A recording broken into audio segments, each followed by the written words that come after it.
Scrutiny Committee. As usual, this meeting will be broadcast live into the public. For those not able to watch live, the webcast will be recorded and made available for viewing on the County Council's website after the meeting. Can I please remind everybody to only turn on their microphones when you wish to or are invited to speak.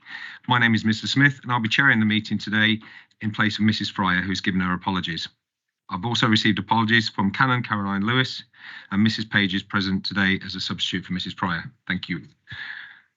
I'd also like to welcome Stephen Knight and Ashley Page from Newton Europe, who are joining today for discussions on the Transforming Send and Inclusion in Leicestershire programme. Before we begin the meeting, I would like to advise the committee that Mr. Neil Lockyer, who represented the Roman Catholic Church schools on the committee, will no longer be a member of the committee. I would also like to thank Mr. Lockyer for his contributions to the committee. Item number 1. First on today's agenda item is minutes of the last meeting held on the 24th of January 2023. I move that these minutes are taken as read, confirmed and signed. Are we all in agreement? Thank you. Item number 2. I received no questions from members of the public. Item 3. I have received no questions from members. Item 4. I have no urgent items. Item 5, declarations of interest. Do any members have any interest in what they are or they wish to declare? Mr. Martin? Yep, in my role as chair of the Leicestershire Parent Carer Forum, the Send Hub, I've been working strategically with Newton Europe and would recuse myself from their presentation. Any further declarations? No. Okay, item 6 is declarations of the party whip. Do any members wish to declare the party whip? No. Item 7, I do not have any petitions. So moving on to item 8, which is the first substantive item and the report on the Transform, Send and Inclusion in Leicestershire. This is on pages 15 to 28 of your agenda pack. Jane Moore, Director, and also Alison Bradley, Interim Assistant Director of Education and Send, will present this item. Please go ahead. Thank you, Chair. So I'll assume that you've read the report, so I won't go through it in detail because I'm aware we've included quite a lot of information in the report. So we're presenting the report to you today to provide an update on the Transforming Send and Inclusion programme that we've been running in Leicestershire since August 2022. And just before I talk a little bit about the programme, just to go over the financial picture and reason for running the programme. So paragraph 12 onwards sets out the current medium-term financial position in terms of the high needs block. And whilst high needs funding has increased over the years, you can see that there's been a minimum increase of 5% per head. There's still a significant funding gap between the funding that we receive from the DfE and the spending that we're currently doing on children with SEND. So the provisional allocation for 23-24 for the high needs block is 104.9 million. And you can see that the forecast position on the high needs element of the dedicated schools grant currently shows an annual funding gap of around about 13 million over the next 4 years. And that's after opportunities of 24 million are realised through the programme that I'll talk about it a bit more. What that's leading to is a significant cumulative funding gap, which ends up totalling 90 million by the end of the current MTFS. Over the last few years, there's been a significant increase in the demand for special educational needs provision and support, and that's what's in particular affected the financial position of the high needs block. So in Leicestershire, we've seen a 54% increase in the number of children and young people requiring an education, health and care plan. And you can see that we've set out in the report that that's significantly over the increases that we're seeing across the East Midlands, but also across England. And the increasing demand for education, health and care plan assessments is continuing to create some drift and delay within the service, as the capacity within that service hasn't kept up with the demand, which means that currently we are not meeting statutory deadlines that are set out in the SEND Code of Practice, which means we're not getting assessments done in time for children. So, as I said, in August 2022, we embarked on a new change programme called Transforming Send and Inclusion in Leicestershire. And the central to that programme is us working collaboratively with a whole range of parents, young people, partners, education leaders and staff across the system to with an express aim of designing and implementing an inclusive system that puts independence, outcomes and educational achievement for children at the centre of it.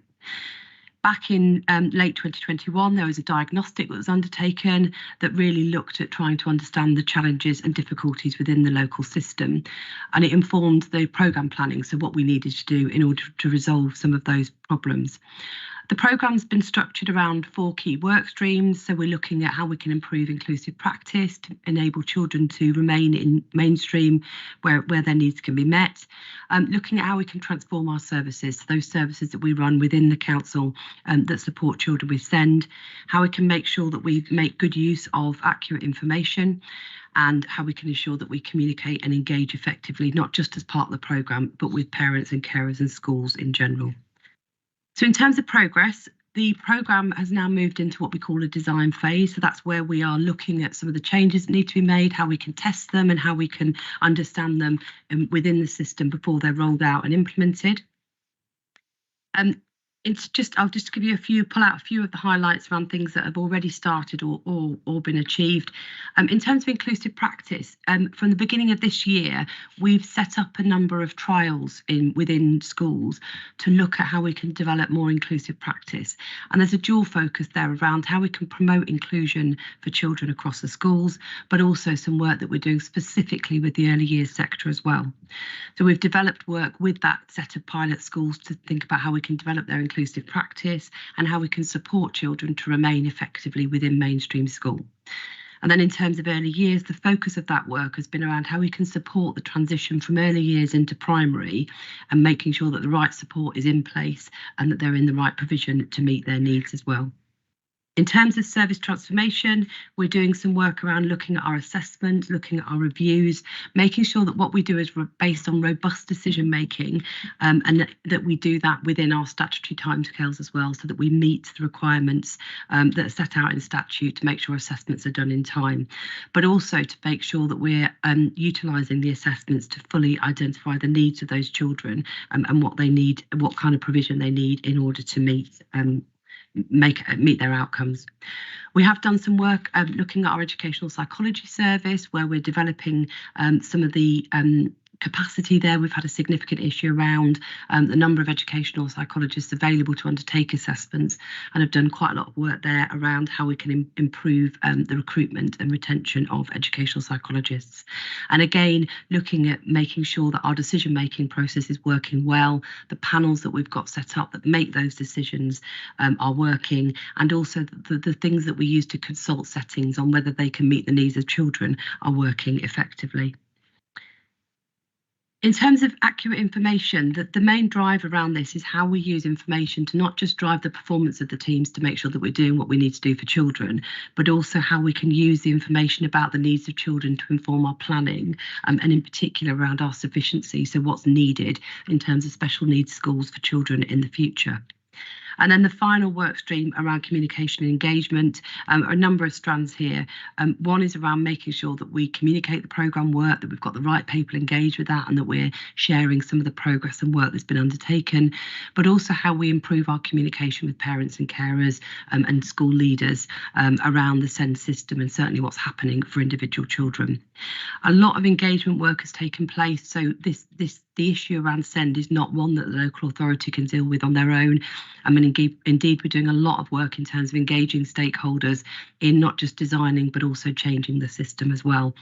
So we've got a number of working groups that are set up, a lot of design opportunities, as I've stated, and some pilot opportunities as well around how we can ensure that we're collectively dealing with the challenge presented within the SEND system.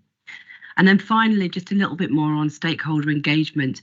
The core to this is collaboration and partnerships, and making sure that we're working with schools in developing provision for children, but also how we're engaging with parents and carers.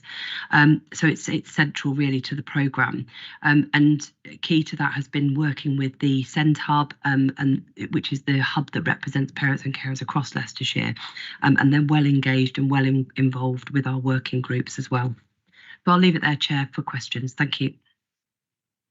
Thank you very much. So yeah, this is obviously very welcome by everybody sitting in this room, and it's long overdue, and hopefully everything's going really well with it. Really particularly interested in the start of the program and it taking place, and I really like the fact that you're working with it rather than just writing it down in a written scenario and actually seeing it going. That's really good. Before we open up, Mrs. Taylor, did you want to come back with anything as lead member? Nothing at the moment, thank you, Chair. Okay, anybody, any questions from the floor?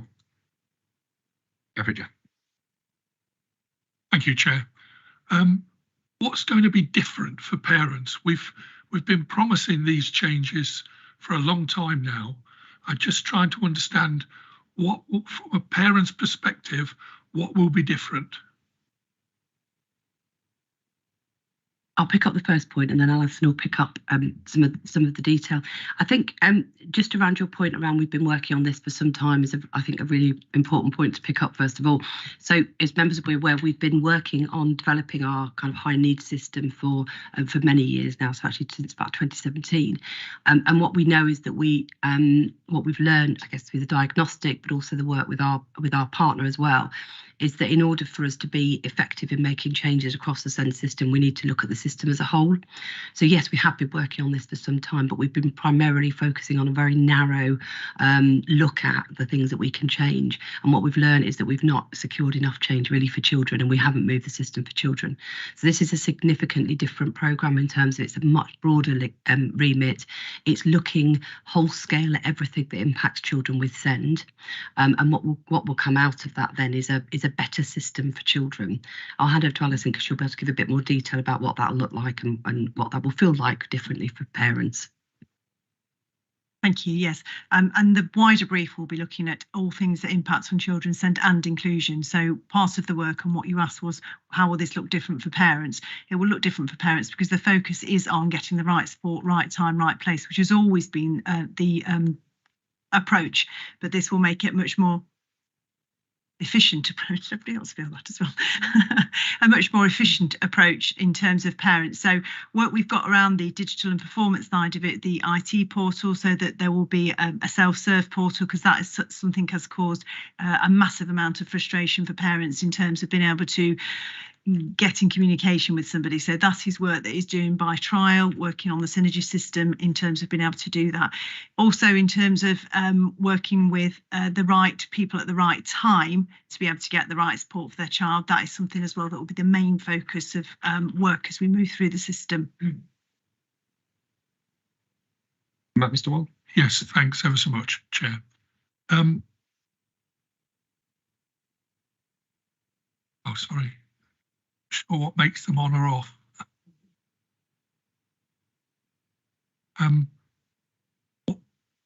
Are we going to face challenge by the Ombudsman? I know we've had that before. Is that going to reoccur?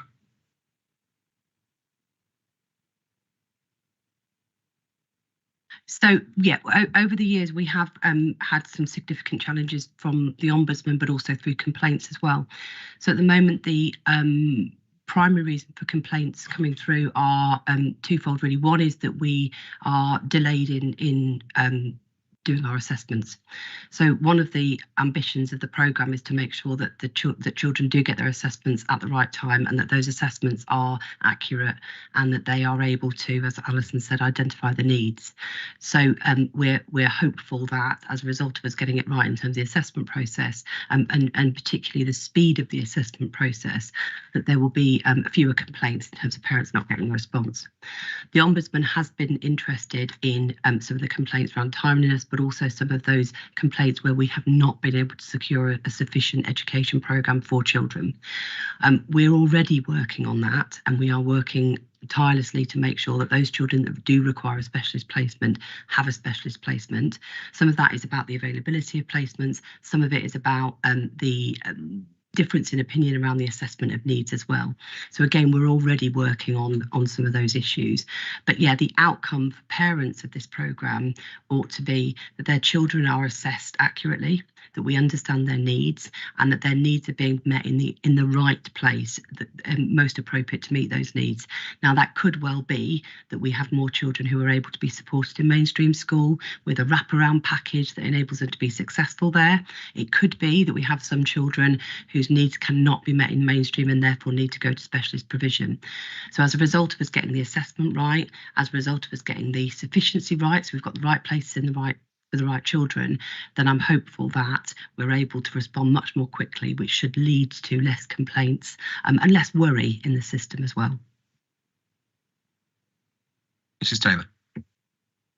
Just to add a little bit more to your original question, I think about how will it look different for parents. I think it will provide them with a lot more clarity. SEND is an incredibly complex system, even for us that work in it day to day. It's a very complex system. So for parents and carers to understand where they should go and what they should expect, I think is really difficult at the moment. So I'm hoping with this, it will be really clear to parents where they go for support and what that support will look like. So for me, it's hoping to give some clarity to parents and carers. Thank you. Mr. Knight, you wanted to come in there? Thank you. Actually, I think Mr. Taylor made the point well. I was going to draw on certainly what we see common to the national work we're involved with SEND as well.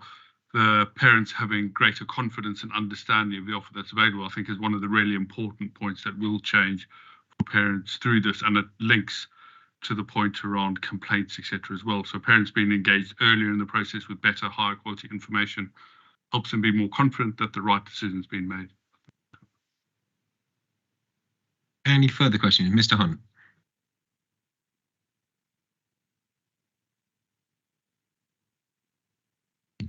Thanks. The first one, it all sort of relates to paragraphs of 35 onwards, the transformation of the service, which is what we're talking about. Principally, the errors or corrections and the accuracy and so on is a given.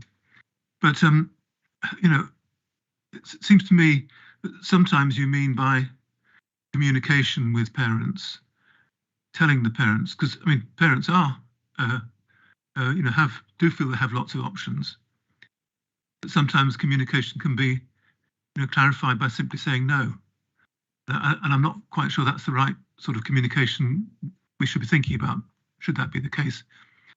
So my first concern is what we say to parents who are advised to stay in mainstream or to go into mainstream. Thinking particularly of the primary to secondary move here, that parents are absolutely in this position quite often absolutely sure that their child needs a special place, some sort or another, not mainstream.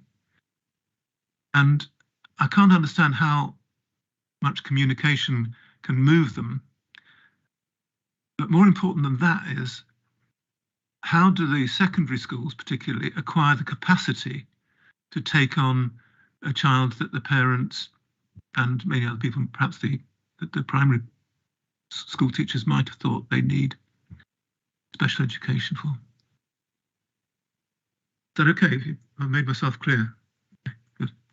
Thank you. And Jane, if you want to come back on that, please. Yeah, I'll start, and other colleagues may add in. Just in terms of the communication, I think it isn't about saying no. It's about making sure that we're not just communicating clearly, but actually parents are understanding some of the messages. So we're absolutely not suggesting that we're moving to a place where we would just be saying no. But actually there may well be times when children's needs are assessed, and the importance of assessment here is crucial. So where we are assessing the needs of a child, and where we are assessing that those needs can be met in a specialist provision or a mainstream school or a unit, that would be based on a thorough assessment which includes the views of parents and carers. Now, there are times, and there are currently many times, where parents and carers don't necessarily agree with the assessment, and therefore may not agree that their child's needs can be met in mainstream. I think what we're proposing around communication is that we make sure that we spend time to enable parents to fully understand what this means and why this means, but equally making sure that we're putting the right support in to enable them to be successful in mainstream as well. So this isn't about us saying, you know, kind of a blanket position around these children can be met in mainstream. This is about a very careful assessment in order to understand the needs of those children, and where those needs can be met in mainstream, we will be collectively suggesting on the plan that those children's needs can be met in mainstream.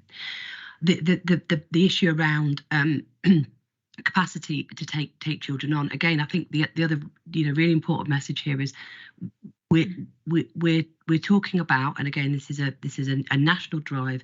For those children whose needs can be met in mainstream, we need to make sure that that can happen. And that means making sure that schools are equipped and supported to take those children on, that they don't have children in their schools that whose needs can't be met in mainstream. So at the moment, we have got a challenge around finding specialist placements for children, which causes additional pressure for schools, we know. But actually, we're talking about a group of children whose assessment says those needs can be met in mainstream. Some of them will require some additional support to have their needs met in mainstream, and that's where the responsibility of the local authority is to make sure that the money in the high needs block is used effectively to support those schools to meet the needs within mainstream. And again, all of this work is part of the programme to make sure we're funding accurately, we're assessing needs accurately, and we make sure we've got the right provision in place to support those children. Do you want to come back quickly, Max? Yeah. You know, excellent communication actually costs as well. It costs time, and time is money, and so on. Just wanted to ask about the money, because these guys are being paid £1 million or more. They're millionaires.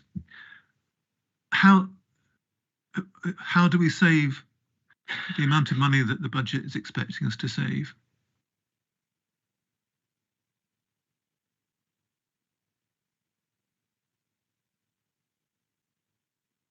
So I'm not sure who you're referring to. Well, who's paid £1 million?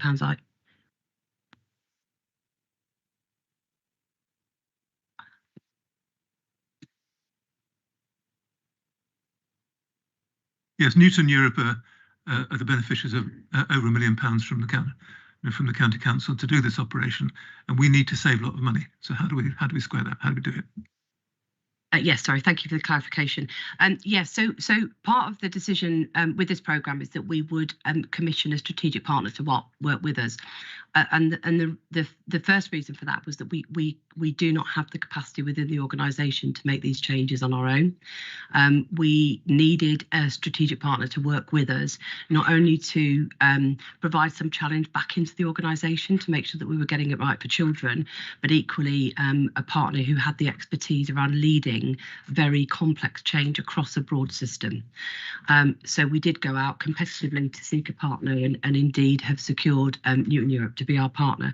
Newton Europe have extensive experience in leading complex change across systems, but equally they are incredibly skilled at working alongside people to seek change. That's not something that we as an organisation could have done on our own, but also we know that we needed to work with a range of stakeholders as well to make the change. In terms of the savings, and I know we set out some of this within the MTFS as well. We are seeking to pull back spend, so essentially to retain the level of spending that we're currently having. So this isn't about making savings. This isn't about taking money out of a system for children. This is essentially about holding the level of spending that we've got at a level, which means that we don't then continue to increase and accumulate a deficit. And the savings are being looked at across a number of areas. So firstly, about making sure that we assess the right children. We have the right children with education, health and care plans, and where children don't need education, health and care plans, we look at what other support is available for them. We're looking at making sure that the right children are in the right provision. So currently in Leicestershire, we do have a very high number of children within independent provision, which is costing on average about double that it costs for us to have a child placed within one of our local authority schools. So again, we're looking at making sure that we've we've got the right provision for children to meet need.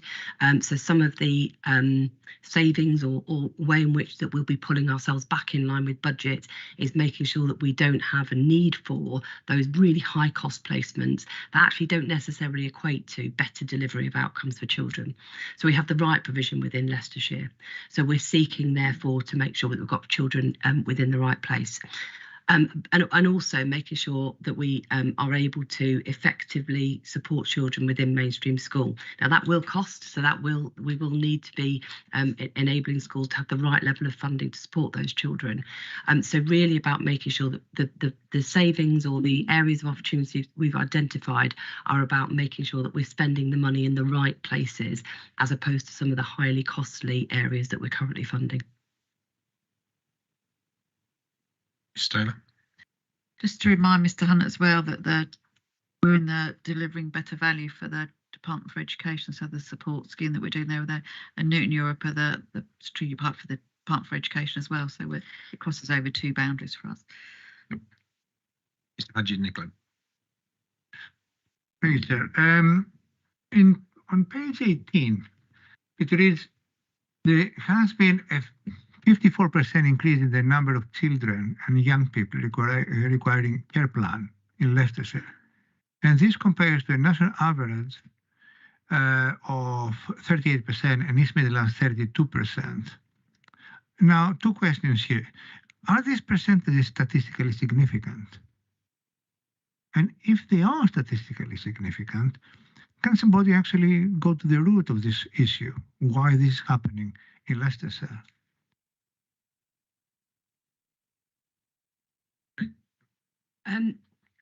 I think they are, in the sense that they are national statistics based on kind of numbers of EHCPs across the system. We're obviously concerned that our growth is far greater than other authorities, so have taken great interest in not just understanding it, but kind of being aware of it as well. There's a couple of things really. One is what we know is our growth in EHCPs was slower in coming than in other authority areas. So part of the reason our growth kind of started to happen around about 2016-17, where we saw some significant increases, where in other areas it kind of leveled off a little bit. We think that some of the growth is related to issues around funding. Leicestershire is the lowest funded authority in terms of its high need block allocation, but also in terms of the schools funding as well. So the impact of the lower rates of schools funding across Leicestershire has been significant around high needs, because what it's meant is that schools have had less ability to support children within their schools, and therefore there's been greater requests for education, health and care plans. The other issues are things around, kind of demographic increases, levels of expectations around what education, health and care plans can do, but a range of different reasons, all of which have landed with us having a significantly higher deficit on our high needs budget. Thank you very much. Thank you very much for the report and all the work the officers and the team are putting in. There's no further questions. We'll move on to item number 9 in the agenda pack, which is the report of the Stable Homes Built on Love, which can be found on pages 29 to 36 of your agenda packs. Members should have received a copy of the process suggested dealing with this item. We'll discuss actually each section, but we're going to merge the first 3 sections and then the second 3 sections. So whoever's presenting will obviously come in at halfway for a pause for questions. Jane Moore, Director, and Sharon Cook, Assistant Director for Targeted Early Help in Children and Social Care, will present this item. Thank you, Chair. Again, I'll assume that you've read the majority of the report, and so just take you through some of the key areas. So what we have done through this report is provide an overview of the government strategy, but also a little overview around some of the implications or what it means for Leicestershire and certainly where we are in Leicestershire. So on the 2nd of February, the government launched the implementation strategy for children's social care reform, and they've called it Stable Homes Built on Love. And it's been launched for consultation. The government response is in response to 3 big national reviews that took place last year. So there was the Independent Review of Children's Social Care, which was published in May. There was the Child Safeguarding Practice Review Panel into the murders of Arthur Lavinia Hughes and Star Hobson, which again was launched in May. And also there was the Competitions and Marketing Authority review of provision for homes that are looking after children coming into care. So the review was in response to all of those 3 papers and sets out the government strategy for that. It is currently open for consultation until May. So the plan essentially sets out the overarching plan to reset children's social care, and it's been described as a once-in-a-generation reform, which is really quite far-reaching in terms of children's social care developments. And one of the key ambitions around the proposals is the focus on what really matters for children, and a real focus on family, on love and stability and places to call home. There are 6 pillars that have been pulled together within the strategy, and as the chair sets that, I'll take you through the first 3 and then pause for questioning. So the first pillar is around family help and providing the right support at the right time so that children can thrive within their families. And the aim of this pillar is around providing families with support and a welcoming family help services that's delivered by skilled multidisciplinary teams. Throughout the strategy, the government has set out that they're anticipating trialling a lot of this work and piloting a lot of the work. And you can see in Pillar 1 that they are allocating £45 million to 12 Families First Pathfinders, where they want the approach to be tested, to be trialled before it's rolled out. The family help is focused on introducing multidisciplinary teams that provide joined up support for families. They're particularly interested in how we support those families who are experiencing or have experienced domestic abuse, but also a focus on poor mental health as well. And the aim is that it will bring together some of that targeted early help work with our child in need work as well. So the ambition is to pull that work together so that we get the right people supporting those children and families. And really crucially within this pillar, they are talking about consulting on enabling a much broader range of people to hold cases for those children that are child in need. And currently at the moment, the legislation only allows for social workers to hold those cases. And again, members will be aware that we have some significant challenge around recruitment and retention of social workers.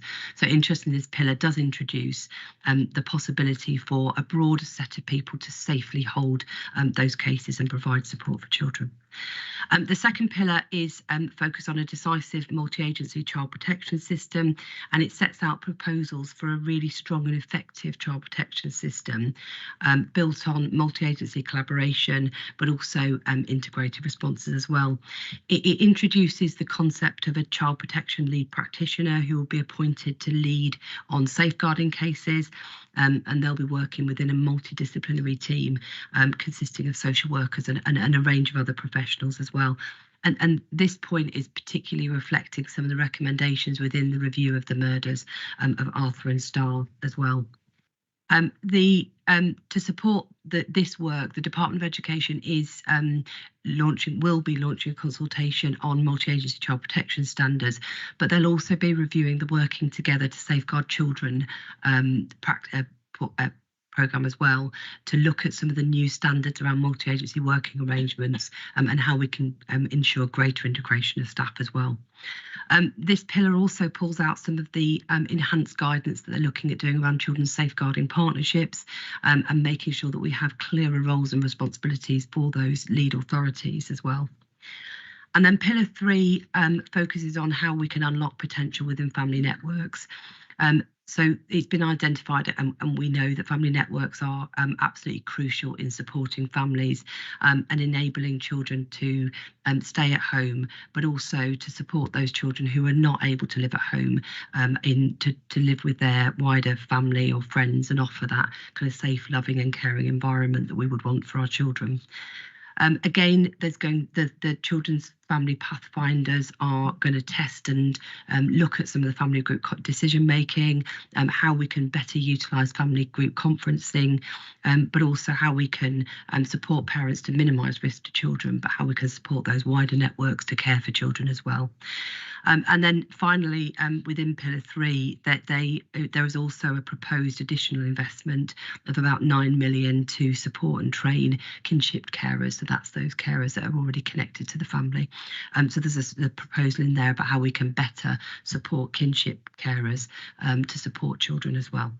So I'll pause there, Chair. Thank you. Thank you, Jane. So any questions, Mr. Walsh?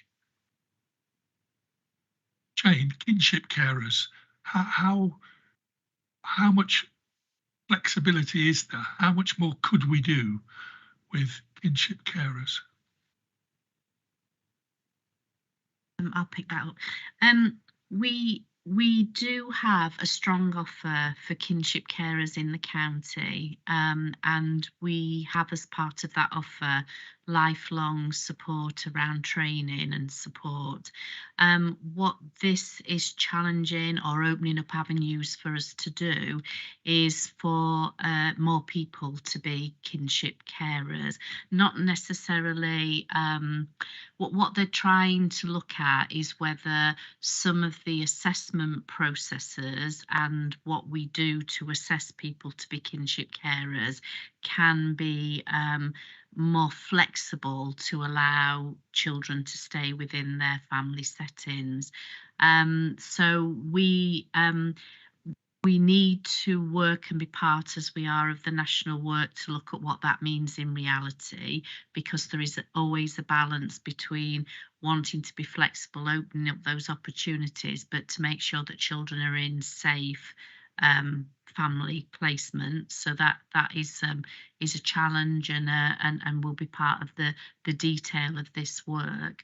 It does also pose some challenges to local authorities because some kinship family arrangements aren't set up by the local authority and aren't funded by the local authority. It may be via the court, people going to the courts themselves for private orders, and there is some suggestion within this that they also would have or could have some access to funding, which would be a substantial impact on local authorities if that happens.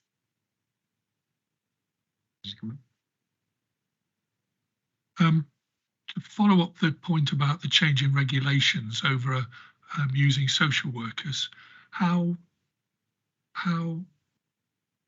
dramatic could that be? I think what we have to do, and what we have to do as a profession and feeding in nationally, and the Association of Directors have been very actively feeding into the recommendations that have come from the government as part of the review, is that there is a realism that we know there is a challenge in the social workforce of not being enough social workers. So that is a reality, and we need to think about how differently we can look at that support to children and families, but we have to do it for the right reasons for children and families. So as the report later on will detail, we've been part of some regional work that links to national work, looking at how we utilise that skill and experience of our alternatively qualified staff. And we've been piloting that within 2 of our areas within social care, of how we utilise differently our staff within children and family wellbeing to support some children in need. But we've been doing that very much with the social work assessment, that is right and proportionate for those children and families, and that we have the right social work oversight of the package of support that's in there. And we've seen some very, very good results from that work. both feedback initially from families and partner agencies about the engagement and the variety of skills, and it opening up to a wider skill set of people to support children and families. And we are evaluating carefully over time that how some of those children and families have been able to successfully step down from our involvement with a very clear plan of feeling able as a family, with either early help services that are not targeted, so more universal services, being involved with them. Over time, what we're looking at is to make sure those children haven't been stepped down too soon and they come back into at one of our pathways higher up. We've not seen that over the period of time that we've been piloting. So what we are waiting for, and we're involved in inputting to, is how the government whether the government make any changes to the regulations that say that social work oversight won't be as robust as it needs to be at the moment that's in legislation. But actually we have a model that we think successfully places children first, gives the right level of oversight, but actually broadens our offer to children and families by opening up the workers that can be engaged with them. Sharon. Mrs. Page, you had a question. Thank you, Chair. And I think Sharon answered most of it just now. But the government always has these wonderful ideas and puts some money towards it. And then, we are left sort of at the end. So how do you see, and I mean, you answered all of the monitoring questions and whatever I have got, but how do you see the money that is invested is providing sustainability in the long term, so that we are not raising expectation, starting a process, and then we are going to be left with something we can't continue. And the other question, very basic one, how are the 12 family chosen, to see, and how is the process monitored? And then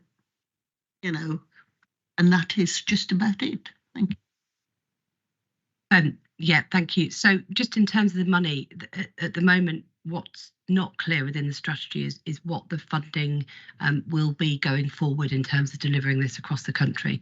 So that the funding identified within the strategy is currently funding that will be given to those authorities that pilot. And the benefit of the piloting is that it ought to kind of set out what this means long term in order to make it sustainable.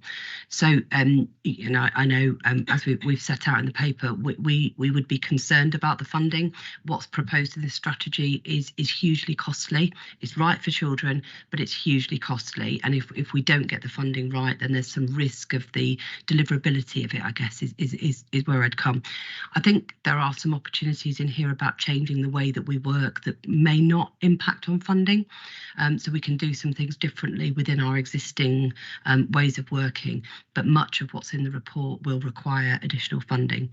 So some of the things that have come into being already is some of the expected increase, again, really welcomed increase in the allowance for foster carers, and a number of other things that as a local authority we're going to have to build into now our budget going forward. So some significant challenges around funding, and I'm hoping that the pilots will identify exactly what that needs to look like going forward, because if the funding isn't right, then it won't be sustainable. In terms of the 12 pathfinders, our understanding is that those pathfinders authorities will be able to opt into be a pathfinder, so essentially bid to be a pathfinder, but the DFE will have a really clear criteria for that, and I think what's really important is that the right authorities are the pathfinders so that it can be tested properly.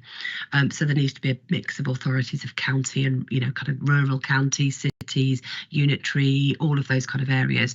There needs to be some authorities that are good and outstanding, but also some authorities that requires improvement, so that the pathfinders can be tested across a range of authorities. So at the moment we're kind of waiting for the DfE to come out with what they want that to look like, and as local authorities will then have a look at to see whether or not we meet the criteria, or indeed we would be the right authorities to pathfind. The pathfinders will be monitored really closely by the DfE. So again, I think the information around what will be monitored and looked at hasn't yet been published. But as Sharon set out, the directors of children's services across the country have been really heavily involved in working with the DfE around, you know, kind of what that monitoring could look like, what we'd expect good to look like for those pathfinders, what we'd want to understand as well. And we are continuing to work with DfE to help influence that going forward. If I may just come back, Chairman, I posed the question because, as I said, it looks really good, but the sustainability and the pressures worry me. Is there any chance that we can apply to be one of those, and what's the process? Because as we are so highly underfunded, it would be good if we could be part of that Pathfinder to, you know, raise our concerns. Yeah, absolutely. When the bids for pathfinders come out, of course we'll look at it. What we need to remember is that the funding will be just to do the pathfinding, so it doesn't necessarily equate to sustainability. And we would need to make sure that as a department we would be ready to enter into being a pathfinder. We're in the right place. So it's not out of the question that we would look at it. But at the moment we don't know what the criteria will be, and we don't know what kind of authorities they're looking for. It wouldn't necessarily be ongoing money at that level, but indeed it would give us money to be able to trial some of the things that are set out within this paper. So when the bids come out, we will look at it in order to understand whether or not Leicestershire are best placed to be one of the pathfinders going forward. Thank you. Did you now want to go on to pillars 4 to 6, please? Oh, sorry, I didn't see you. Thank you, Chair. A couple of points. I also share the issue around finances, that you know, this is a wide-ranging, far-reaching sort of set of directives that I do hope that when it comes, we do get the correct funding that will allow us to deliver these programmes, because obviously this committee's sort of found over the last few months we are in a difficult financial situation. So the questions I have two. Firstly, the child in need, allowing other people to hold that work sort of really concerns me, I suppose, is my initial response. I know social workers are highly trained professionals that you know, have a professional body. They are trained to a very high stakes in the Children's Act, and they understand the nuances and deliverability of their job. So who specifically can hold the SIN role if we are going to you know, not make it a social work directed job? First of all, I'll just say both of them, and then because I think that to answer our problem of recruitment with allowing less qualified people to do the job will not get the better outcomes for children. It will just dilute the service even further, given the strains that it's currently under.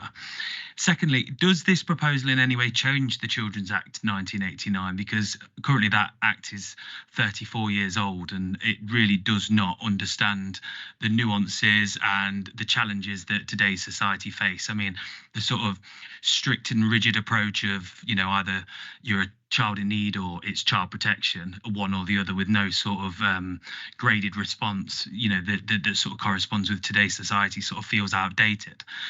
What is the government proposal for updating this, or are they not updating this, and this is just a set of regulations that go around the ways we work? If I take the second part first, there are no proposals at the moment that are being shared with us that they are changing the main legislation. So there are no, the proposals are about how they will look at the regulations that sit alongside that legislation.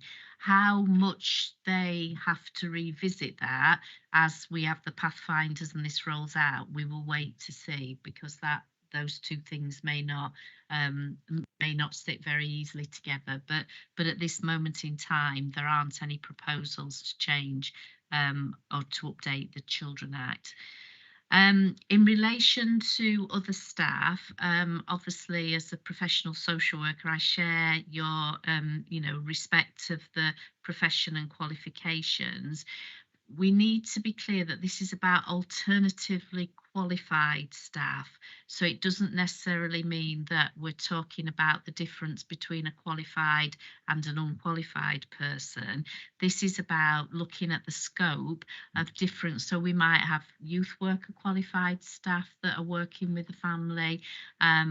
We may have very experienced and qualified workers that currently sit within our children and family wellbeing service that have got a wealth of experience and knowledge about direct work with children, or working with families, or working with parents who harm, or working with parents with mental health. So there is a vast variety of skill and expertise and qualification within it.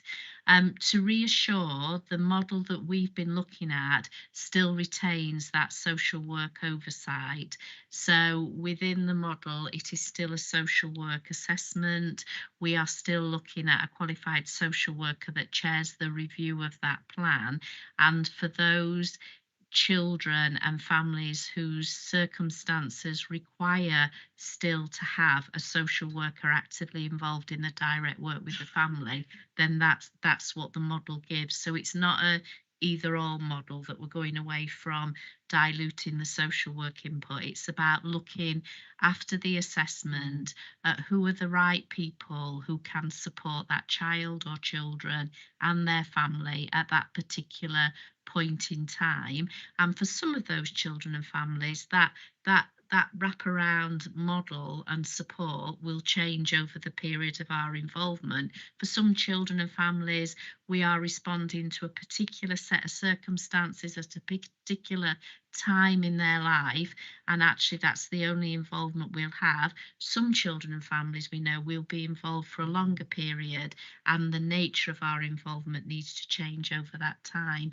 But our model gives a really robust oversight from social work, and it ensures that there is a social worker involved with those children in need who still require a social worker to visit.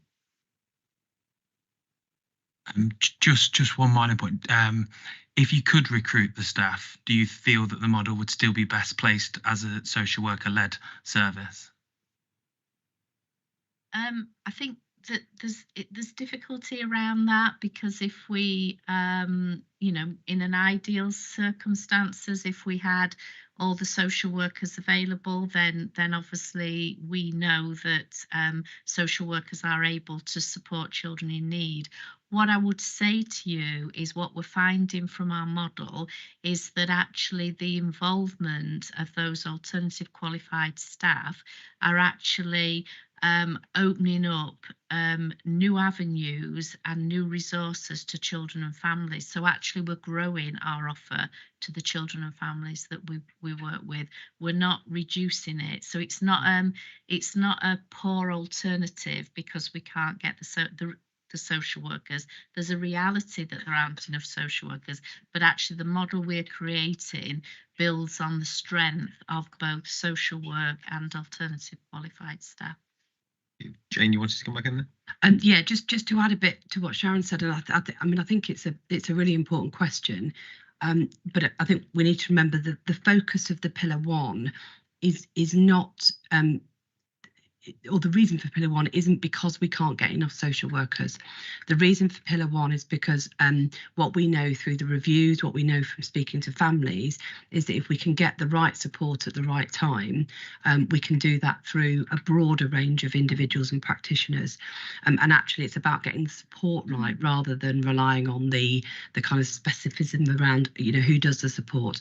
So I think the focus of Pillar 1 is about making sure that those families are supported, that we do deliver deliver early intervention where we can. We take a much more targeted, preventive approach, and that where we do need a social work assessment, we absolutely retain that. Whether we can get social workers or not, that shouldn't be predicated on it, but actually, absolutely, the social work assessment is absolutely crucial and will remain crucial for those children that need it. I think that the model that Sharon's described that we've been taking in Leicestershire is probably a more of an enhanced model. So we are retaining that social work assessment, we're retaining the social work oversight, but the primary driver of this is about getting it right for families and getting it right for children, and making sure that we've got a broad range of individuals with different specialist skills to provide that support, rather than this being about a deficit in a kind of place, for recruitment. Thank you. And it's back to you then, Jane, for 4 to 6, please. So pillar 4 is about putting love, relationships and a stable home at the heart of being a child in care. So this pillar really does focus on those children that we have within our care at the moment.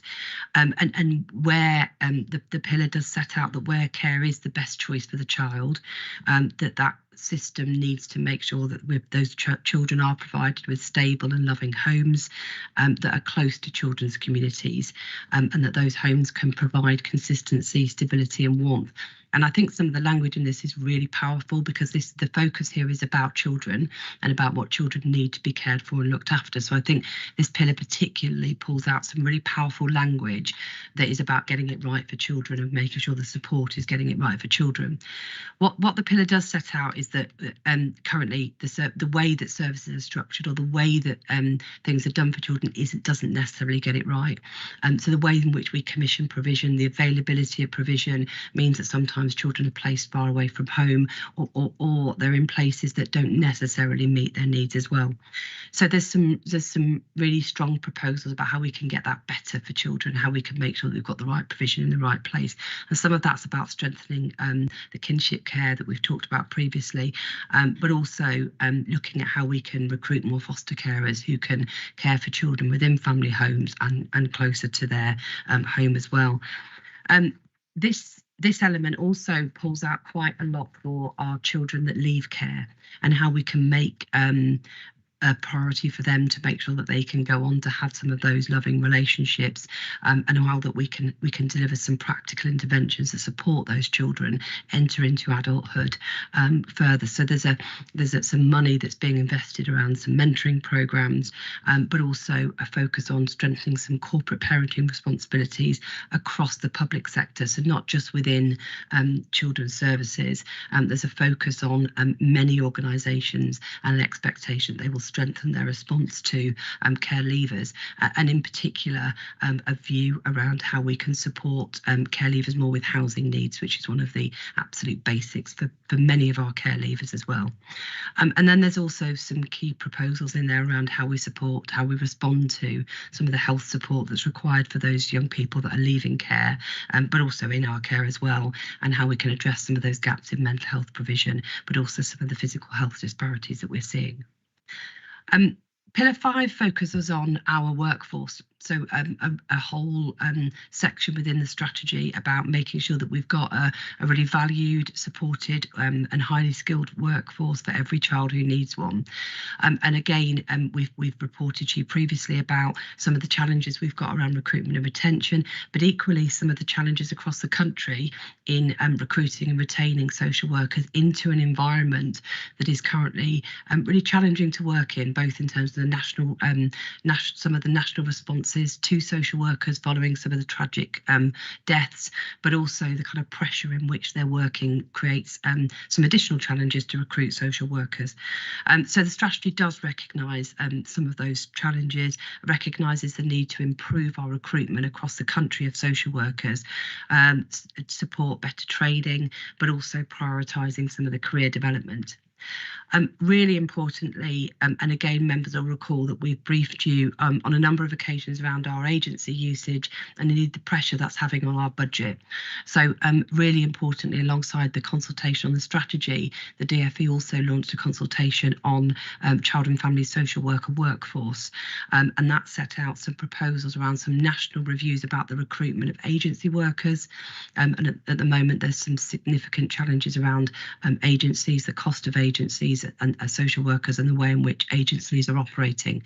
So this consultation sets out some proposals to really manage that, to make sure that we can get the right workers for children to support them. And then the final pillar is around looking at how we have a system that continually learns and improves and makes better use of evidence and data as well. And so the report is proposing a clearer framework around accountability, inspection, around funding, around regulation. So a whole raft of things that are really important for the social care system to make a much clearer national direction for children and certainly the work of children's social care. There's a proposal for a children's social care national framework, which again is part of the consultation as well, and also how we can use or better use data and technology to transform how we understand children's social care essentially. So again, I'll pause there, Chair. Thank you. Thank you very much. Mrs. Page. Thank you. Thank you, Jane.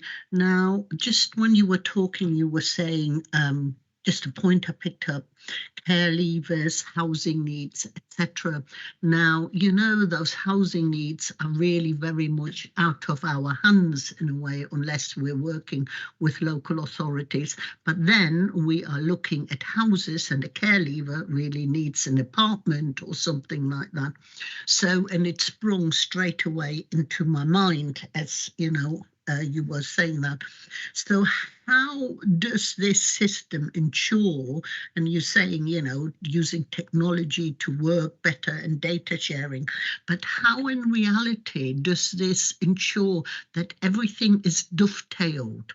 For instance, later on you're talking, I think it was paragraph 44 about domestic violence, domestic abuse team. So how is all of this going to dovetail? Because I remember when we were talking strategies before, even our computer systems didn't work and match up. So this is all basis of that everything talks the same language, that all the agencies work together. And to me, that seems to be as big a challenge as the finances. So, you know, just talk me around that. And the other point I've got, it's how do we really identify children that need the care? You know, because and that they have that home without inspections and whatever. So they're my main points. Thank you very much. So if I pick up on your first question, I think you're right. The challenge of multi-agency working or the opportunity for multi-agency working in this is vast. So whilst we within children's services have specific responsibilities, there are a range of partners that we need to work with in order to get it right for children.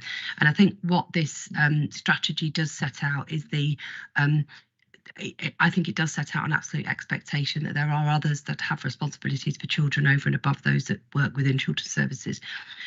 Just on that, in terms of care leavers and housing needs, you're absolutely right. And actually within the document, it's quite explicit around corporate parenting responsibilities. So corporate parenting responsibilities already span you know, kind of essentially everybody that works within the public sector. So all of us who have responsibility around services have a corporate parenting responsibility, and that includes our district council colleagues who obviously, because we're a two-tier authority, who hold the responsibility for housing.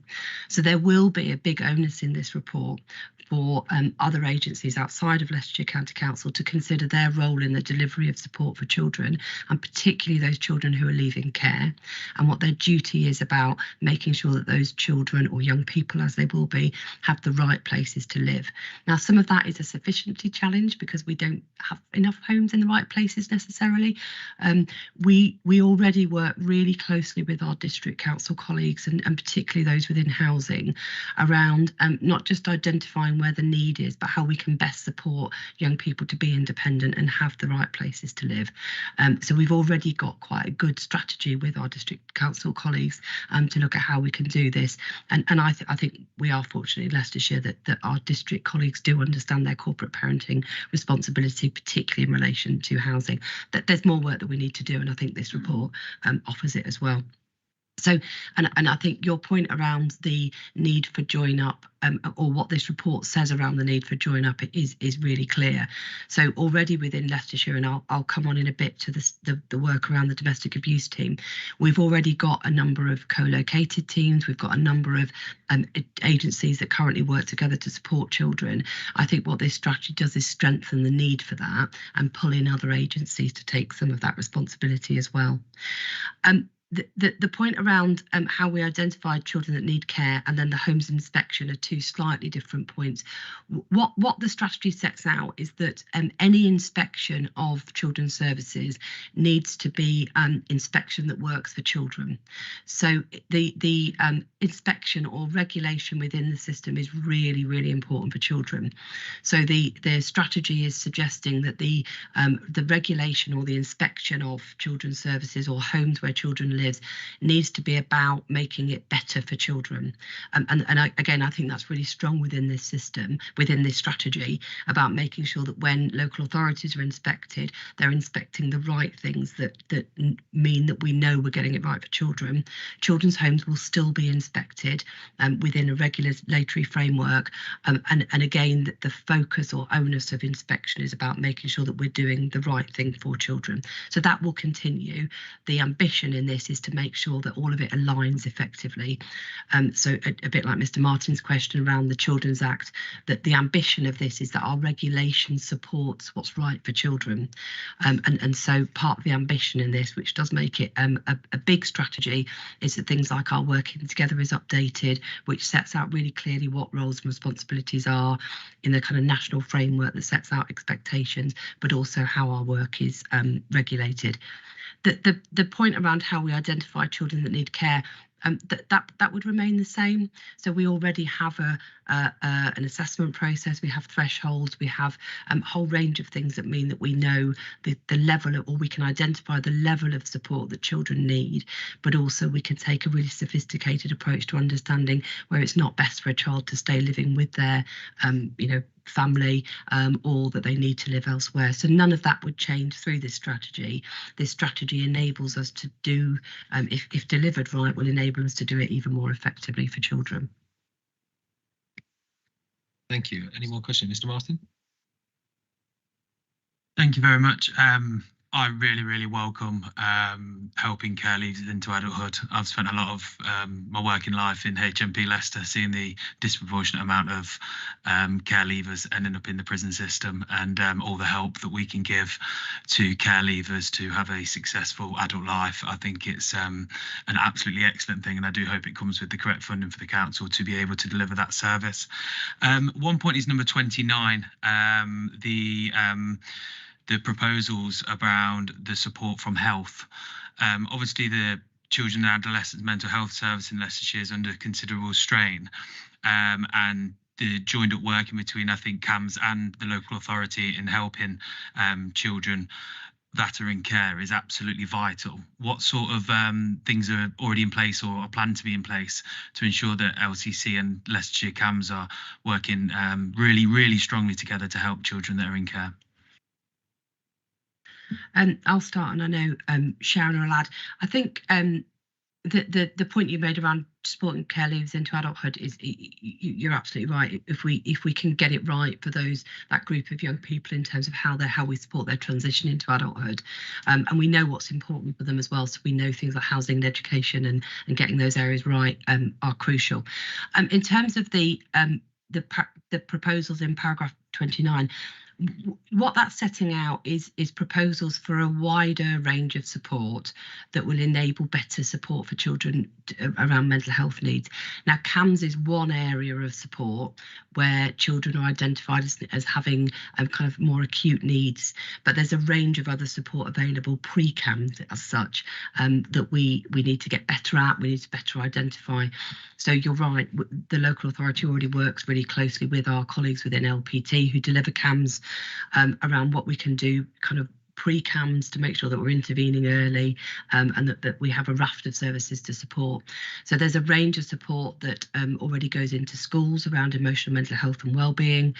We've got a service within the Children and Families Department, which is a kind of 11 plus service that is providing some health and mental health support. But we also have some what we would probably call as more targeted support for those children that we would be more concerned about. So within the Care Leavers service, we have a specific mental health role that is now playing a really crucial part in supporting those children who have left care with their mental health.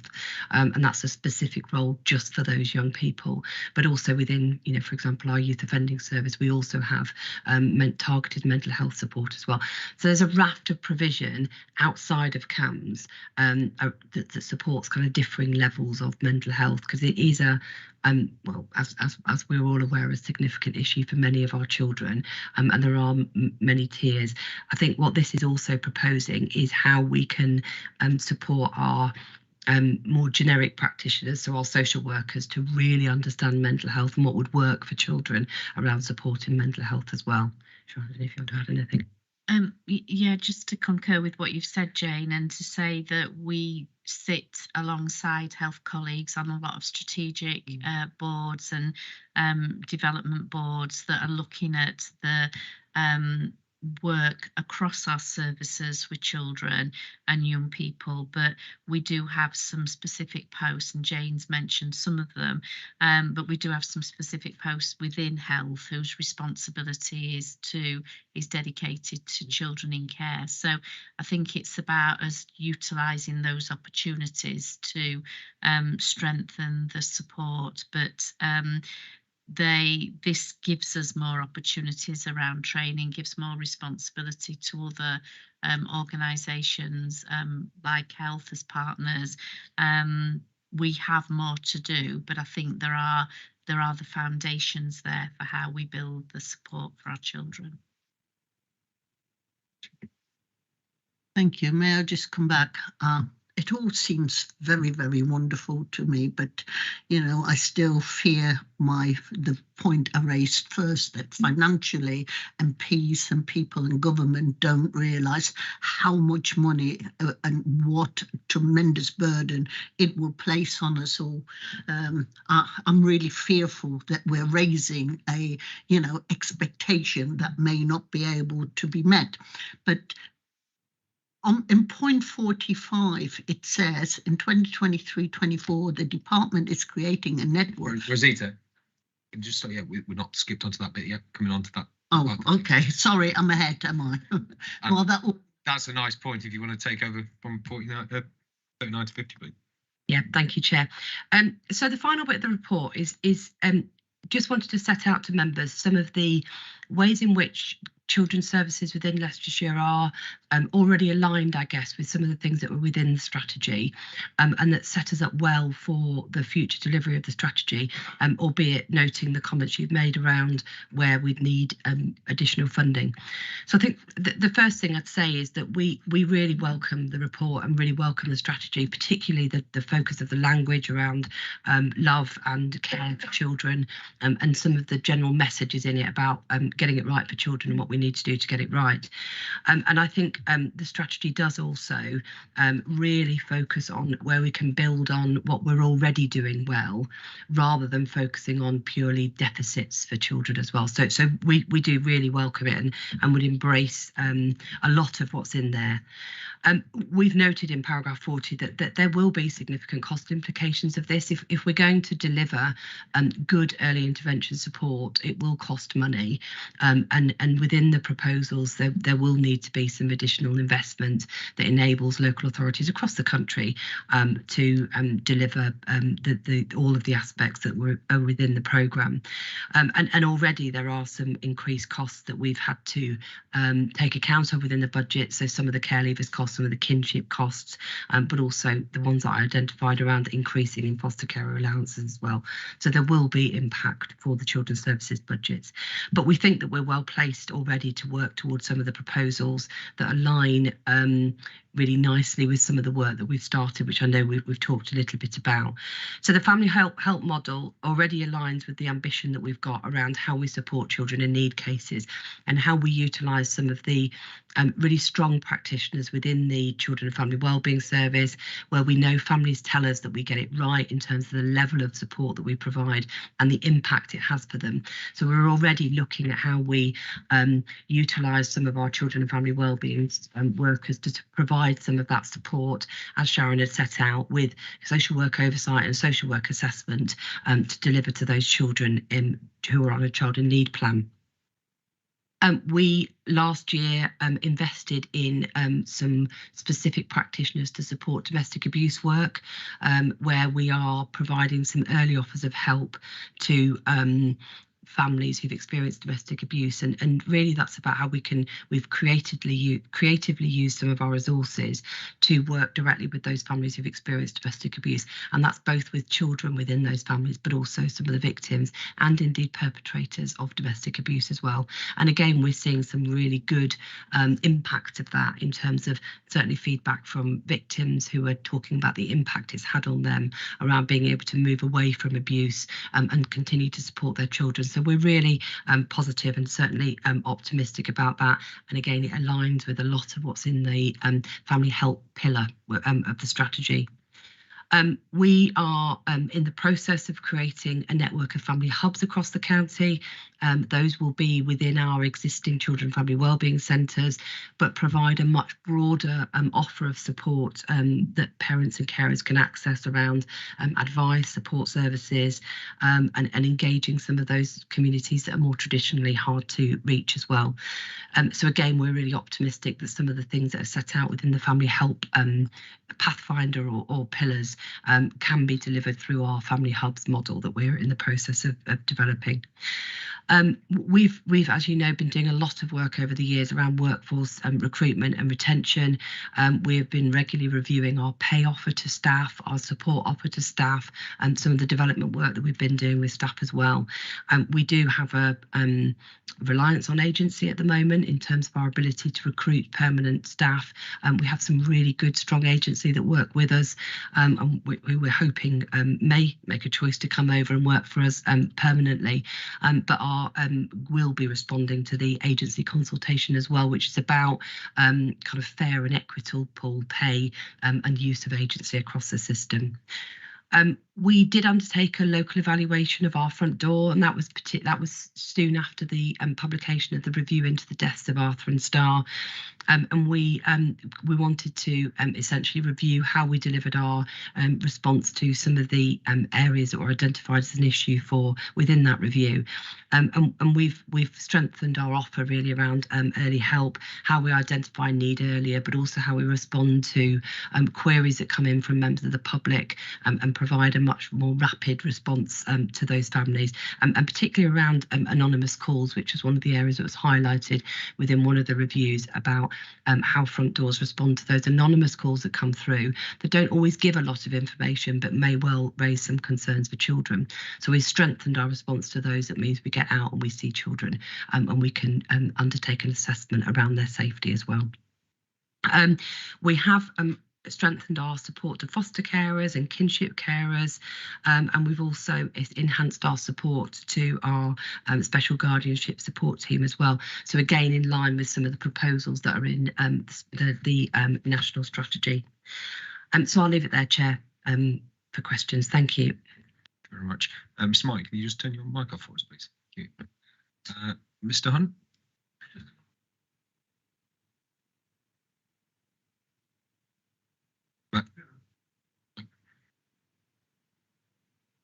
Can't see these things through this screen, can you? Right. Apologies for that. amount, yes. Yes, paragraph 36 refers to a new data strategy that's coming out by the end of this year, and how the use of technology and data can be improved. I think I read once that a computer with relevant data could predict a child that was going into care before they were born, possibly even to prison. And it's just an interesting aspect to this, that we can use technology to improve what we're doing, but it's not built on love. Yeah, I think the focus of the data and technology is around how we use data and technology to allow us to understand and monitor performance within children's social care. So and also how we kind of use data to record and assess. You're right, there are various predictive tools. I prefer to stick to social work assessments, but we do know that there are groups of children who are far more vulnerable too, and also we can use data to help us understand where we might best place some of the early help support as well. So I think that the proposals in here around how we can utilise technology and data to support children is always welcomed, albeit alongside kind of robust social work assessments as well. Esther. I think as well it's really important because we're not just working in isolation here, we're working with our partners. So we need all that data and all that data to be shared to understand the risk and safeguarding for children. So I think without data, we'd be in a really sticky bit situation. So the data informs of what work we need to do, and then that work gives us the love to do it. So I think they're both work in tandem. So I think they're both equally important. And Mrs. Page? Thank you. And my main point was answered in your presentation, Jane. So just a minor point. You are in the report here saying that there are robust arrangements with the police and house partners in place. So on that, are you proposing to take these reports also to the Community Safety Partnership and the districts to ask them whether they can feed into the consultation, where they can support and enhance this, so we can make sure that we've got that dovetailing in place from the word go?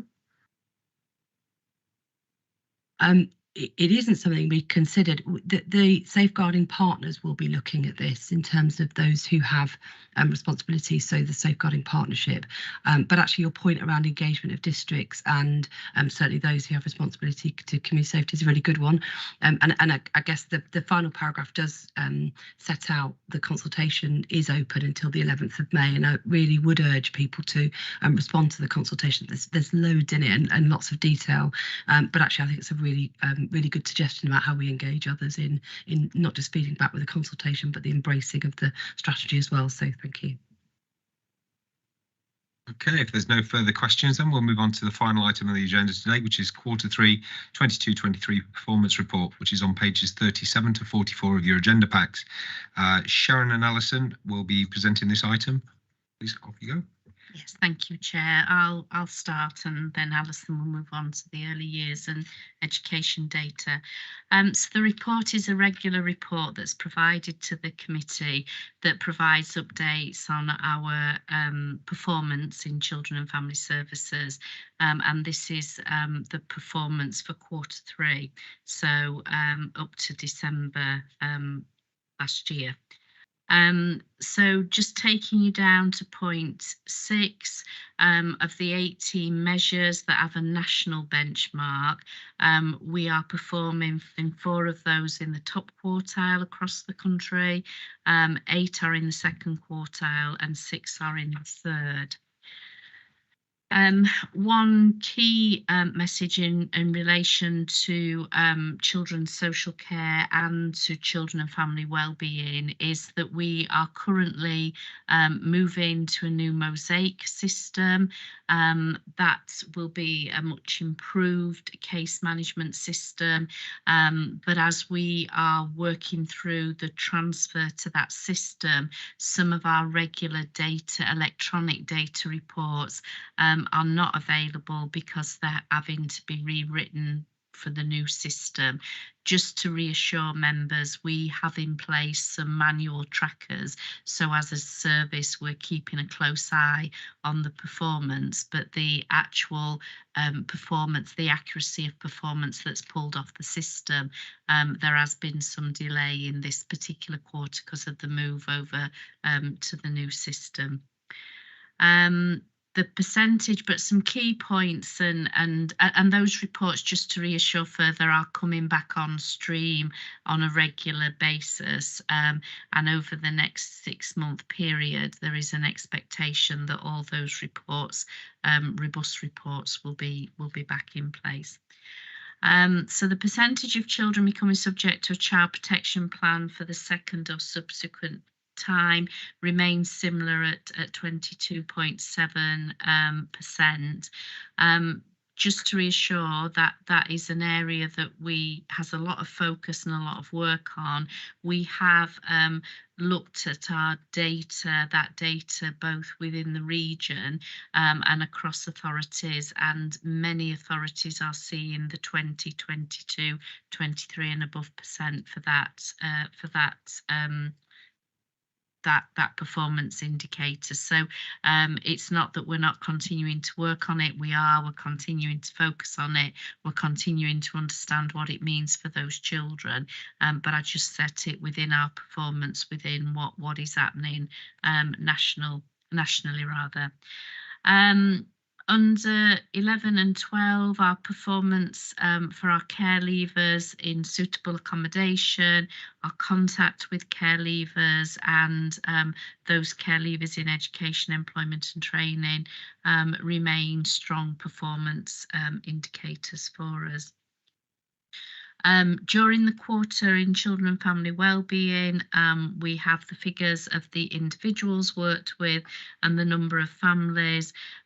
This was lower than the quarter 3 of the previous year, when the figures are there as to the figures as they were retrospectively there. So they are within that last quarter lower than they were in the quarter before, but we are not concerned. So it's not a figure that's concerning us that there are fewer children and families receiving support from us. So if I just hand over to Alison. Thank you. So to report the children who have access to funded early education entitlement, we've had an increase in quarter 3 compared to the end of the autumn term compared to the end of the summer term. In the autumn term as well, which is quarter 3, sorry, I do speak in academic terms as well, is the primary schools inspections. We've got a slight dip that occurred during the autumn term, so that figure there, we still sit in the 3rd quartile compared to alongside other authorities. For secondary schools, that still remains the same, and we are in the 3rd quartile. Elective home education, there was a slight increase again in quarter 3, the autumn term compared to the summer term, and those reasons are similar to the reasons reported last time in terms of a period of enforced homeschooling and some of the health concerns that some of those children and families would have experienced, which has remained that they've continued to be electively home educated. The Leicestershire trend, it follows the national trend as well. So it is something that we continue to monitor, and we continue to work with those schools where children and families are reporting that they want to electively home educate. In terms of the attainment data for the foundation stage performance data for 2022, that was released, and we sit within the 1st quartile nationally, and there is no comparison to make on that because that is the first time that data has been released. But when the early years foundation stage assessment profile was released previously. We sat in the second quartile with that. The Key Stage 2 primary performance data for reading, writing and mathematics, we are just slightly lower and that we are still sitting in the first quartile, but that has just dipped within that last academic year. For the Key Stage 4, for the Progress 8 performance, there was a slight improvement in that, in the reporting of that in the second, and we do sit in the second quartile on there. The children not in employment, education or training, the NEET, again, there was a slight dip towards the end of the autumn term, the December, compared to the September reporting that we shared back in the November performance report. Thank you. Thank you very much. Mr. Frisbee. Thank you, Chair. I think it's prudent that we don't skip over paragraph 12, where actually course celeb really, and that is that we're in the top quartile for our work with NEET young people. That's really refreshing to read. I want to thank the team for that. It says that we've actually improved our statistics from 61.3 to 64.5, which is brilliant. Thank you very much for that. My background is careers education and preparation for work, so I've got a vested interest in this really. Is there any specific reason, or you think there's anything that's actually prompted that favourable variance? Thank you.